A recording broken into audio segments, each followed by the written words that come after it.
Hello, everyone. It's Pastor Justo. I'm here at home, kind of laying it low and trying to relax as I let this 5-day contagion period expire. Obviously, COVID is not fun to have. Thankfully, that we have been vaccinated enough that the symptoms are very mild. Quite frankly, I was surprised that I tested positive on Saturday. Started not to feel great on Thursday. I had tested for COVID last Wednesday and was negative. Thought I had a chest cold on Thursday and Friday, and really no symptoms other than my chest hurting, and used the Puerto Rican / I suspect many cultures remedies of Vicks cures all. And if your mother was like my mother, stuffing it in your nose was also something to do. This Saturday when I got home, I tested positive for COVID, even though I really don't feel anything other than that light cough. But obviously I have exposed James. Even though he tested negatively on Saturday, we're making the assumption that it was a false negative and that he too is taking time to quarantine and to make sure that our two daughters don't get COVID-19. The girls tested last night, even though they're really young women, tested last night, which was Sunday evening, and both of them tested negative. And we're doing everything within our power to make sure that it stays that way. Other than that, I think the major issue on everyone's mind is WWJD. What would... Or let's try that again. WWDJ. What would David do? And the question becomes a real one when we are informed that he has been offered / call papers for another ministry. And I know that personally it was kind of a gut punch to hear. And I suspect that also some of you, the air let out. But I want you to know that I will support David in whatever decision he makes. I believe call is call, and that it is essential that we create opportunities for individuals we love and care for to go, to be free, to do what God is calling them to do.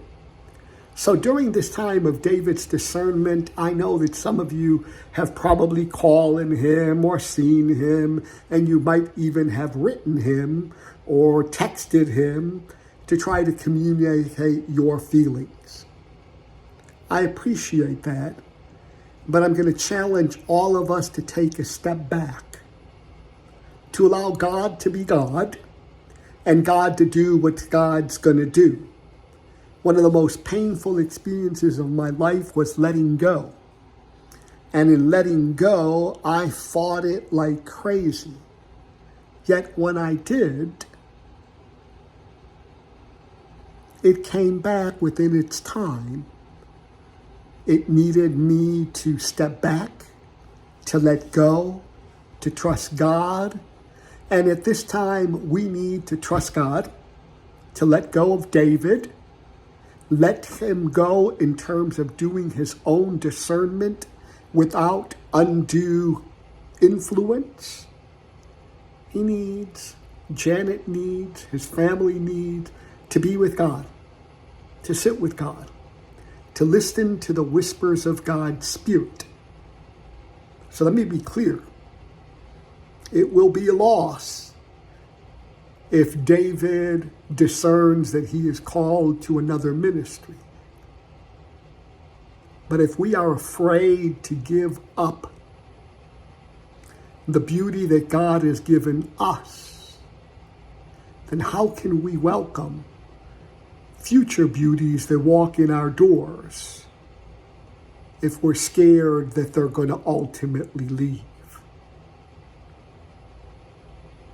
Celebrate in your prayers for David and ask God to lead him in divine and infinite wisdom and guidance. And dare to stand with me on the sidelines, simply asking God to lead him, to direct him, to guide him. And what God intends will be. Whether we like it or not, what God intends always is. So please, cut the man a break. Let him have the quiet time that he needs to be with his God. And then we will move forward based upon that discernment. But even from the Gonzalez spa, from a guy with COVID-19, know that you are loved, know that you are cared for, and know that even on a Sunday when I couldn't be present, I was reaching out to the community, several of you, via text messaging,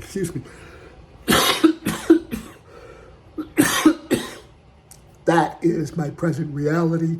Love you, care for you, and continue to hold me and David and our congregation and our discernment process in your hands. God bless. Know that you are loved. Ciao.